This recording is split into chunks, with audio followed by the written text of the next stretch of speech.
कप्तान ने उड़ान के दौरान झपकी ले ली थी। जगने पर उन्हें खतरे का एहसास हुआ। विमान प्रशांत महासागर में रास्ता भटक गया था और बुरी बात यह थी कि ईंधन समाप्त हो रहा था। पर उन्होंने साथियों को सच्चाई नहीं बताई क्योंकि बताने से जोखिम बढ़ सकता था। उन्होंने जल्द से जल्द टॉवर को सहायता के लिए कॉल किया, पर रेडियो चालू करते ही दुश्मन की आवाजें सुनाई दी। इतना डर गए कि उन्होंने रेडियो बंद कर दिया और मोर्स कोड से संवाद स्थापित करने लगे। विमान का वजन कम करने के लिए उन्होंने भारी गोले प्रशांत महासागर में फेंक दिए। फिर जल्दी से रास्ता पलटकर सिग्नल तलाशने की कोशिश की, पर दुर्भाग्य से 10 मिनट उड़ने के बाद भी जवाब नहीं मिला।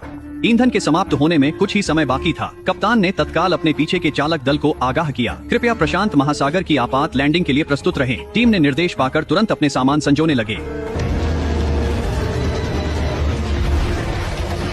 हालांकि विमान ने समुद्र में सुरक्षित उतरण किया, पर केबिन टक्कर से क्षतिग्रस्त हो गया था। जल्द ही विमान समुद्र के तल में डूबने लगेगा। इस महत्वपूर्ण पल में कप्तान ने कायक खोला। उन्होंने अपने साथियों को सहायता के लिए आवाज लगाई। आश्चर्यजनक रूप से उन्होंने पलटकर देखा कि विमान पहले ही समुद्र की तली में पहुंच चुका था, पर समय रहते उनके साथियों ने अपनी सीट बेल्ट खोल दी। इस तरह उन्होंने अपनी जान बचाई। जब वे सतह पर वापस आए तो उन्होंने कायक को पलटा, पर कायक बहुत छोटा था। तीनों को वर्टिकली साथ में खड़े होकर रहना पड़ा। आगे उन्हें बहुत चुनौतियां हैं। रात की समुद्री हवा बहुत ठंडी थी। पूरी तरह भीग चुके वे सभी कांप रहे थे। वे ठंड से बचने के लिए एक दूसरे के हाथ दृढ़ता से पकड़े रहे। वे आखिरकार सुबह तक पहुंच गए। सौभाग्य से उन्हें सर्दी नहीं लगी। उन्होंने उठकर एक खेल खेला। उनका विचार था कि जल्दी ही कोई उन्हें बचाने आएगा, पर कप्तान का चेहरा निराशा से भरा था क्योंकि उन्हें पता था कि प्रशांत महासागर खतरों से भरा है। उनके पास नाव पर न पानी है न खाना, जैसा सोचा था। दोपहर तक उनका मुंह सूरज की किरणों से सूख गया। उन्हें अपने कपड़े उतारने पड़े सूरज से बचने के लिए। सिर्फ एक लड़का ऐसा था जो नहीं चाहता था। उसने न सिर्फ सूरज से बचने का नहीं सोचा, बल्कि अपने हाथ में कांटा घूरता रहा। मछलियां चारा नहीं ले रही थीं। वह इतना गुस्से में आया कि उसने अपने कपड़े उतार के कूद गया। एक और साथी भी कूदना चाहता था,